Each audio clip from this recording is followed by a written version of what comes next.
Here we go. Welcome back in. It's Political Speak. Dave Trafford.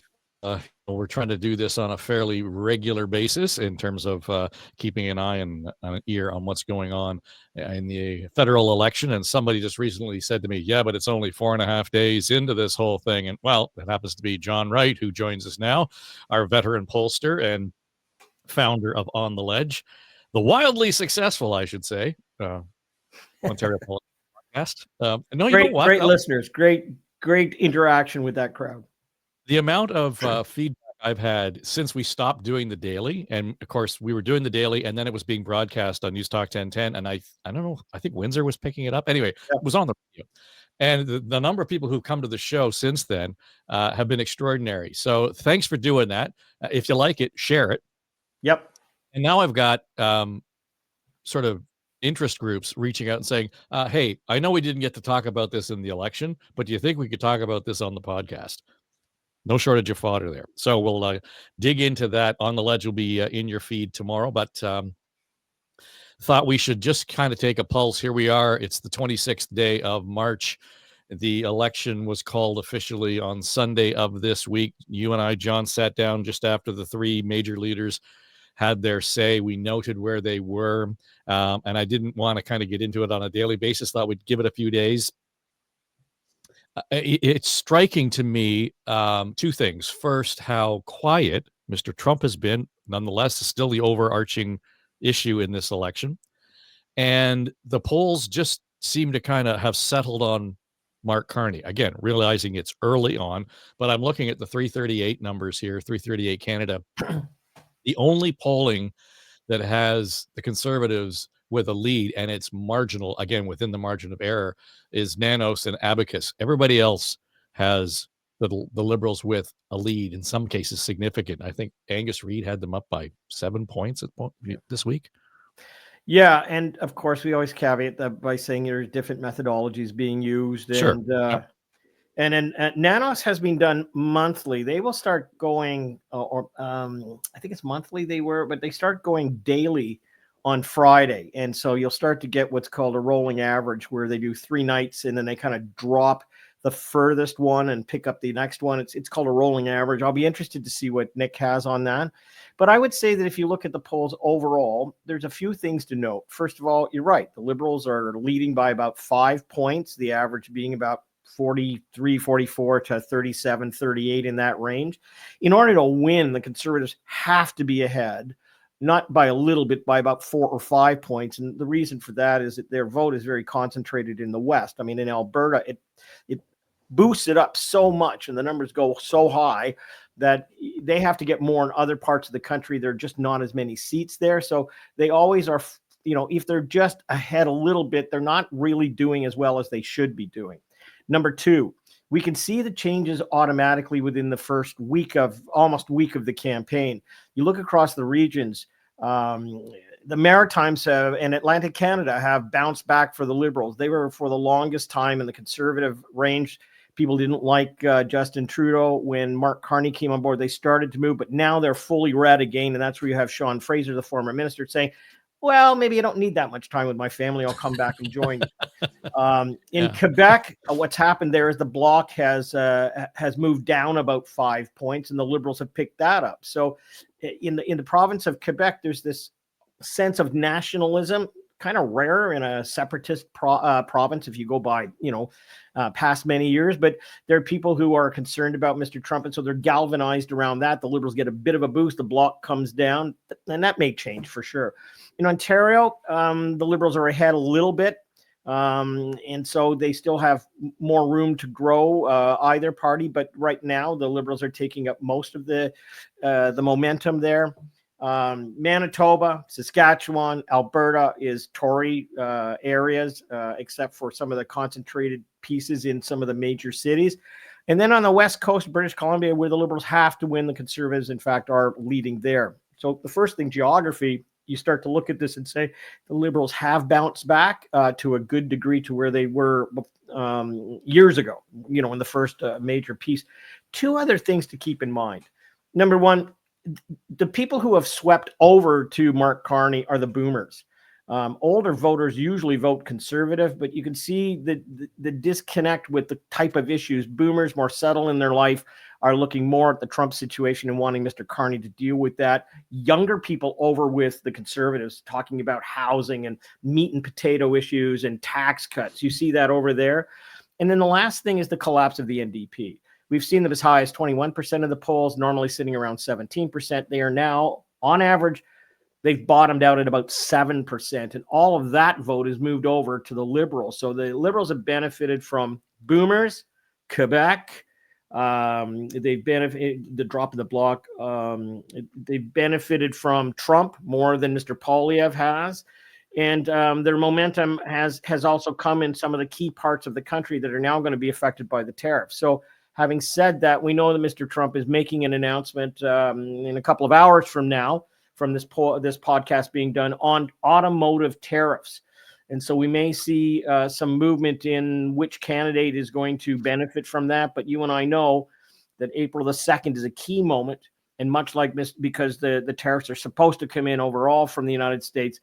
And when that happens, it's going to be a little bit like Doug Ford's campaign in Ontario, which had this kind of movement forward like a barrage in the First World War, where you'd get to one stage and it would open up in the next flank and keep his campaign going, because Mark Carney's shoulders are very big right now. He's got to prop the Liberals up with the Team Canada anti-Trump vote, whereas Mr.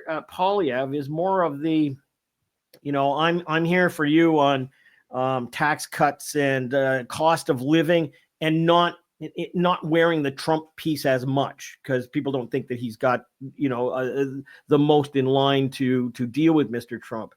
Jagmeet Singh, really poor entry this week into the campaign, really asking voters to thank him for everything that he's done. And you don't get thanks at the ballot box. You have to kind of go for something. I was surprised, Dave, that he didn't come out of the box more in tune with fighting for workers in face of the tariffs. If we're going to have auto workers penalized, or steel workers, or forestry workers, or others, that might have been a more natural place for him to start and then to go through some of the other pieces. So, it's early on. There's lots that can happen, but you can see the polling start to demark the strengths and weaknesses of every single party and every candidate. Interesting too, and it's funny. I was watching some video this morning of the last couple of days on the campaign trail, and then I was listening to you on the radio this morning with John Moore. And just as you're saying this, I'm watching the video of Mark Carney, open collar shirt, sleeves rolled up. He's got the family with him, and I thought, okay, they've made an effort to try and humanize this guy. You mean Poilievre? Poilievre, sorry, yeah. Yeah. Well, and you know what? The thing that we've talked about on this program is really, you look at, when you come to these kind of contests, yes, it's about policies, but otherwise it's about the character of the leadership. And Mr. Poilievre's character has been very combative, very negative, very nasty, as people will say. I mean, you can see that in the polls. That's what they say. And it's turned some people off. I had said to you and with you some many months ago that there was no need for that. I mean, he had the Liberals by the throat, and he could have been softening up a bit. Now we're into the first few days of the campaign, and it's changed. You're absolutely right. He's out with the open collar. He's holding a child with him every time he gets up, pretty much in the big rallies that he has to try and soften that image. He's with his wife a lot. He's trying to talk a little softer, but every once in a while in a press conference, you'll get that old bang, to the face of a reporter, or a harsh word, or a challenge that's come through. So, part of this is character that they're trying to soften. You can see that they know this, and they're trying to adjust him to make him a little more friendly, a little more open. Mm-hmm. Yeah, and it's interesting to me that it took them this long to get there. I mean, to your point, this was one of those things that was probably fixable back in October, and kind of have a gradual, slow glide to the landing. Now, and Mark Carney's out there making a first impression. Mr. Poilievre has already made his first impression, and I think it's ironic that his campaign slogan is change, and he can't. Yeah, I would say, though, I want to throw down a marker. Okay, you ready for this? Yep. I want to say, weeks from now, and even on election day, there may be some people who say that they're with Mr. Carney in the Trump situation, but throw their lot in the Conservatives for their own pocketbook. I would not toss away Poilievre, even if the numbers are close. We've seen it in the United States, where in the first time that Trump ran, there were what I'd call, embarrassed Republicans or others who wanted to join but didn't quite join. We saw less of that in the second run. I think, you can all be for the country, but it depends as well on how you feel about tax cuts and a series of other things that might visit you. And there's an interesting part about that. I mean, Mr. Poilievre has now said to those boomers, hey, when you reach 65, that's what it's going to be. I'm going to give you more money in your pocket with a lower tax rate, and we're going to keep it there, whereas the Liberals were going to raise it to maybe 66 or 67 years of age for that. We've got him making the nod now to other, boomers, but other people who are younger and saying, you know what, we'll keep that pharmacare and that dental program. If you're enrolled in it already, you get to keep that. So you can see the shift in the policy, the shift in the tone. And there may be some who at the end of the day, depending upon where we are, look at this and say, you know what, I don't really like his tone, but I'm willing to go with him. Mr. Carney hasn't been attacked much. Hasn't made a lot of mistakes. But Mr. Poilievre is really into the Brookfield asset side of things, which I'm not sure too many people kind of get. But for his audience, it's all about big bankers and, cheating the system. And I'm for the common man fighting for you. So I that blends in with that, positioning that at the end of the day, it is about your pocketbook and livelihood. And Trump, I can take him on too. Have you just described the margin of error definition in this election? Well, I don't know whether we're going to be at the end of this campaign and the numbers come in and everybody goes, "Whoa, the pollsters were wrong." I don't think so, but I think it challenges those who are polling to ask some subsidiary questions on the motivations and look at what would make people move to the other side. There are litmus tests that you can build into this that are beyond the vote numbers. And I want to park it here. At the end of the day, it may be that people look at both of them and say, you know what, Poilievre's a tough scrapping guy.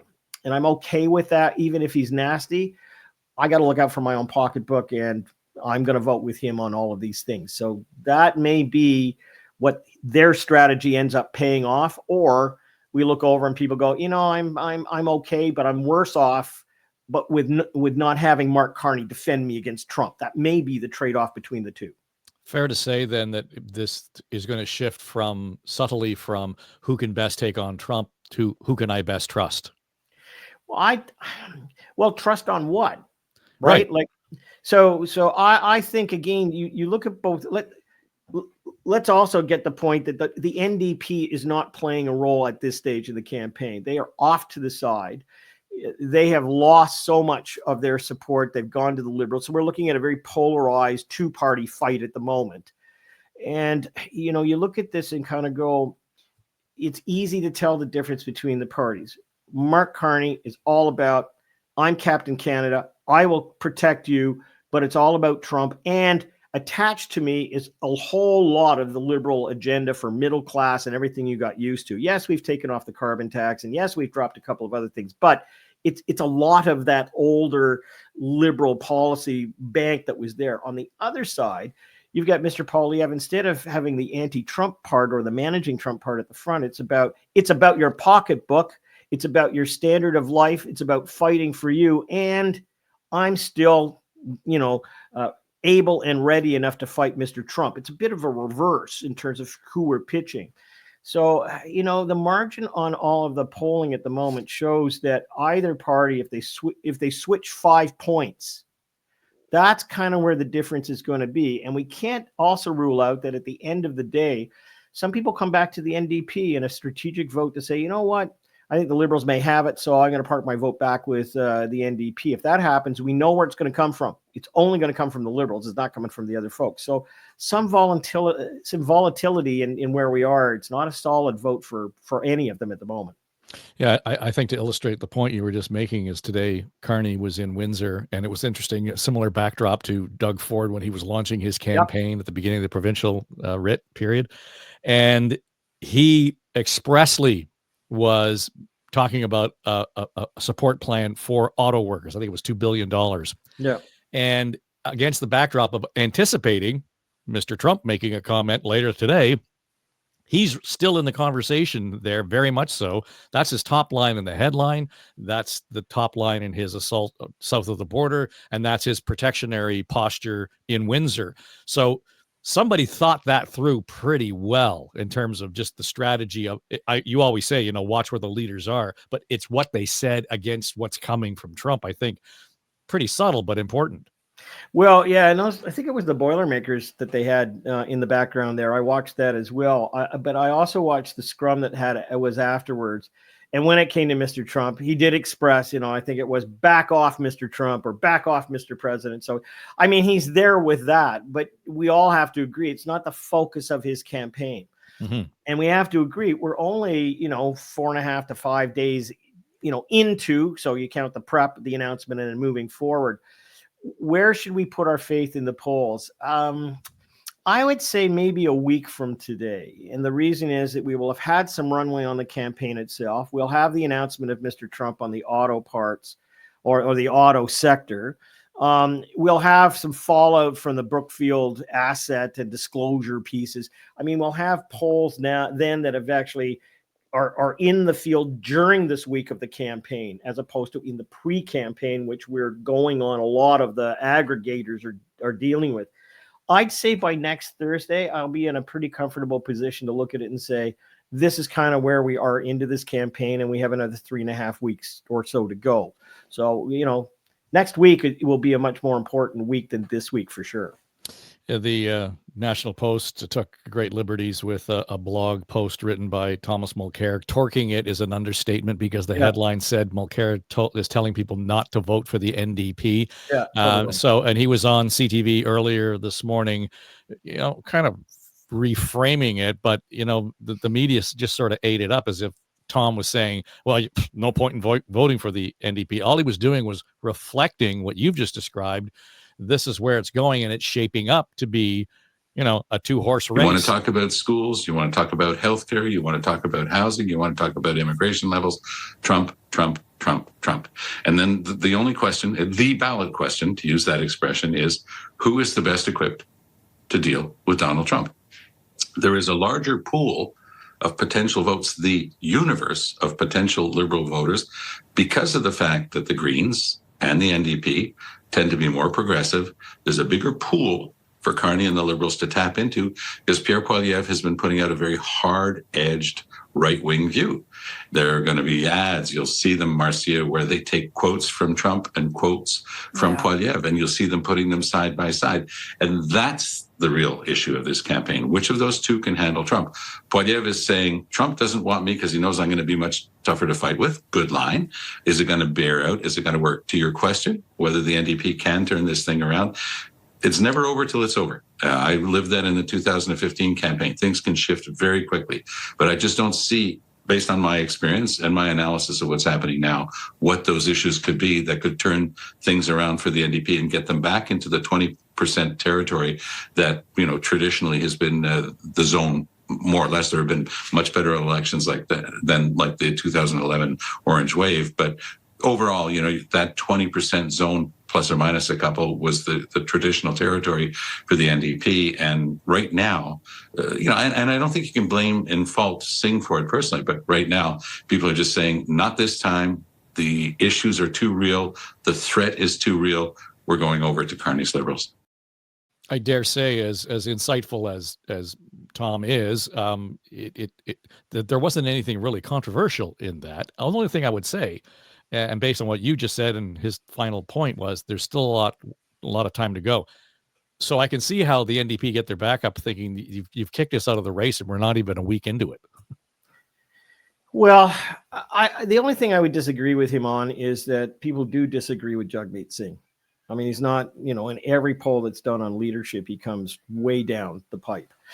And a lot of that just has to do with his reputation of having hung in with the Liberals for this long period of time. And yes, he was able to force the government to do things, but he didn't get a lot of credit from that.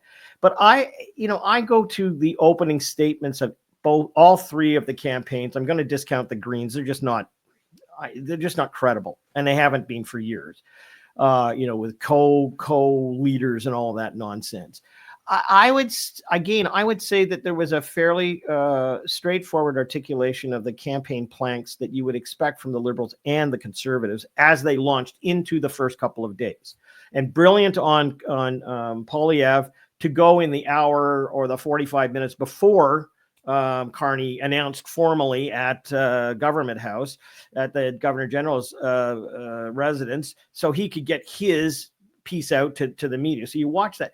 Then you watch the NDP, and it's as if they were fighting the last campaign. Like they weren't here. They weren't present in Donald Trump is going to threaten our workers, and we've got your back, and we're going to go for the, starting at that premise. And as a result, people looked at them and went, well, I'm not going to vote for you just to thank you for what you did. It wasn't until about, 2/3 of the way into that presentation that Jagmeet Singh, with his background, kind of started into his campaign rhetoric. So I have to blame the leader. At the end of the day, there has to be an adult in the room that takes responsibility. I mean, you're the leader and you're saying what you want to say. And I think that the NDP going into this race comes at it with a disadvantage because naturally they've been seen as enablers for the Liberals and really haven't distinguished themselves other than, look what we got you together and now he's gone and I'm left on my own. You had a chance to come into this race and be current, like absolutely current, and you missed your shot. And they're trying to make up for it, but you never get a second chance to make a first impression. And it's also regional. The NDP are decimated. I mean, when you look across right now, whereas the Liberals have won back Atlantic Canada, they're stronger in Quebec. They've got momentum in Ontario. The NDP and the Conservatives can battle it out to a degree in British Columbia, but the Liberals are in contention again. It just doesn't bode well for the NDP to come out of this. Looking now at it, as you're right, I don't know where we're going to be 3.5 to 4 weeks from now before the vote, but right now, I just don't see where they play that part amongst two really polarized parties going to go at it pretty hard and galvanize most of the coverage across this country. Before we go, you and I were talking on the weekend as well about the decision by the campaign organizers for the Conservatives not to have a media bus or a plane.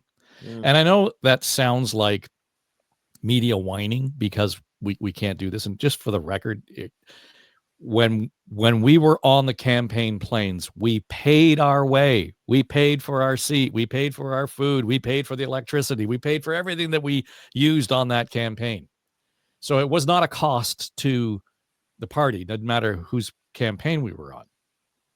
The excuse being, it's too expensive, et cetera, and people can do this the way you and I are now doing our podcasts remotely and quite effectively. It's not the same as being in the room when, handshaking is going on and those sorts of things are happening, and relying on a pool feed is something else. It's a subtle thing, but I watched Pierre Poilievre today present, their campaign plane. I think they're in Hamilton. And for the most part, it would have only been the party organizers who were getting on that aircraft. To me, it just accentuated the fact that there wasn't media there who could actually stick a microphone in when he was getting hugs from the tarmac workers and all of those sorts of things. I think there's a mistake there on their part. And this is not a partisan thing or a media whine thing.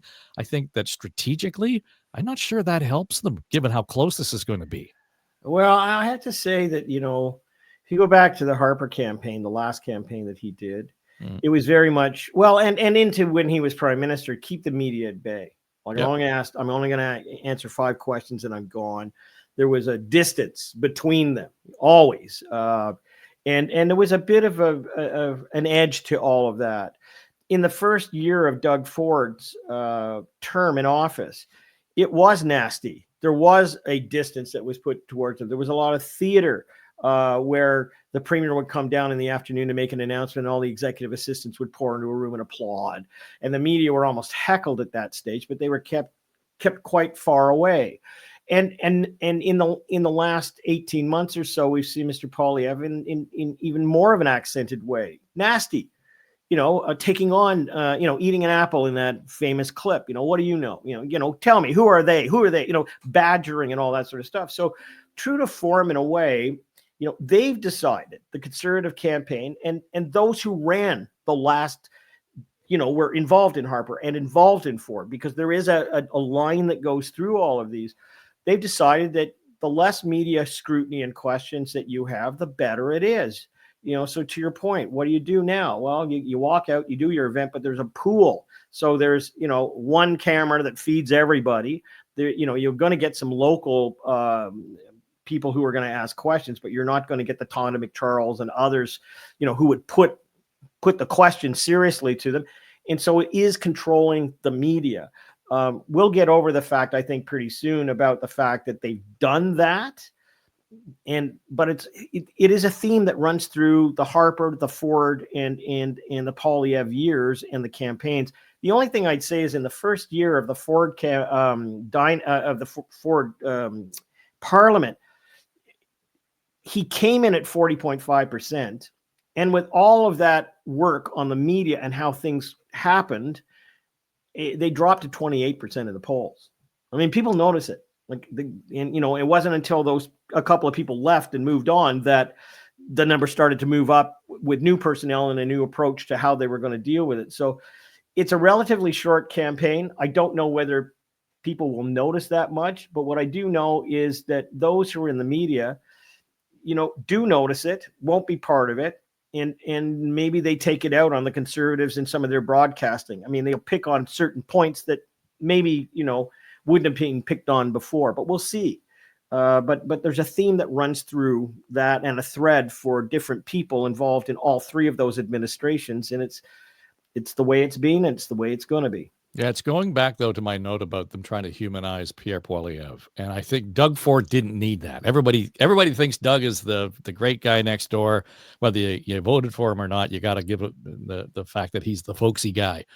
If we're nibbling around the margins here, anything that would present Pierre Poilievre as more human, I think actually is a benefit. And that's the nuanced difference I see in terms of not having a present media with the leader. Yeah, well, look, let's see where it goes over the next week, because we'll be back with the polling to see how the overall election campaign is being taken up by the public, but we'll also see the execution of the campaign. None of this may matter. It may work really well. It may be that they control their events, get their message out. They're not challenged on things, and they move on. So the strategies that both of the front runners have, and I'll call front runner parties. That's a better way of looking at it. Those two parties have got very different strategies. They're going to different parts of the country with different measures that are emphasized. We'll know in a week, 10 days after the election was called, who's got, staying on the ground versus, some wobbly stuff. But I do want to come back to the point I made. When you look at the polls, I wonder whether or not some people at the end of the day may look at Poilievre and say, well, you know what? I kind of don't like some of the things he's done, but given who Trump is, I can live with him fighting him, but boy, I'd sure like to have my wallet better off. And I don't agree that the government should be doing what it is. And I think the same way that in Ontario, 15% of people bit their tongues and voted for Ford because even though they disagreed with all of most of the policies that they're dealing with, I wonder whether or not that's going to happen as well. So we'll have to see. All right. Well, thank you, my friend. It's always good to get your insights on this, and we'll be chatting again. For those of you who are in the feed, tomorrow is our data record on the ledge, so by the end of the week, it'll be there as well. Kathleen Wynne, Tim Hudak, Keith Leslie, and our founding pollster, John Wright. I'm Dave Trafford, and this is Politically Speaking for Story Studio.